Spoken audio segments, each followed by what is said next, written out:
Welcome to the latest news updates from PhilNews24. A 2-megawatt emergency power supply agreement has been signed between Aboitiz Power Corporation subsidiary Therma South Inc. and Misamis Occidental, Marn Electric Cooperative Inc. to help ensure stable electricity service in Oroquieta City and several towns in Misamis Occidental. Officials from both firms highlighted their decade-long partnership, saying the landmark agreement strengthens reliable energy support during critical situations for consumers across the province.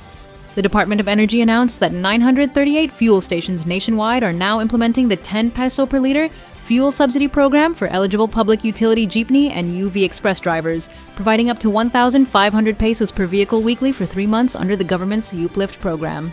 Energy Secretary Sharon Garin said the initiative, ordered by President Ferdinand Marcos Jr., aims to ease the burden of rising fuel prices caused by the Middle East crisis and the state of national energy emergency declared through Executive Order No. 110.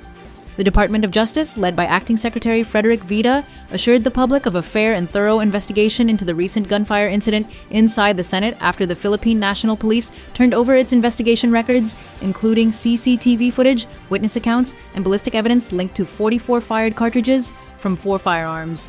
PNP Chief Jose Melencio Nartates Jr. said authorities are verifying all evidence surrounding the May 13th incident, while Interior Secretary John Vic Remula clarified that no attack on the Senate had been established and confirmed that President Ferdinand Marcos Jr. had already been briefed on the developments.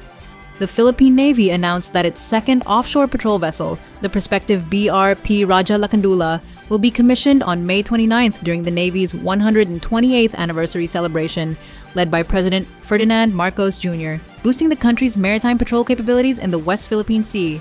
The Navy also confirmed the arrival of additional OP-VIs and 6 AW-159 Wildcat anti-submarine helicopters in the coming years, while the Armed Forces of the Philippines reiterated the country's sovereign right to develop and fortify occupied features in the disputed waterway.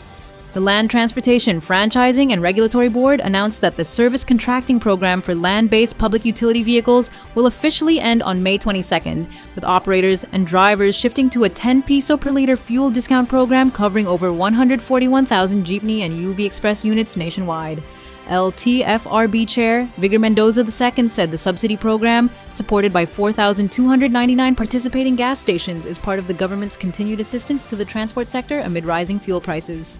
The National Bureau of Investigation arrested 5 Korean nationals in separate operations in Cavite and Pampanga, linked to alleged illegal online game farming and scamming activities involving the multiplayer game Lineage Classic. Authorities seized multiple computer units used in the operations and charged the suspects with violations of the Anti-Financial Account Scamming Act, Cybercrime Prevention Act, and Social Security Act, following reports of exploitative work conditions and illicit virtual currency trading. For more updates, visit us on PhilNews24.org.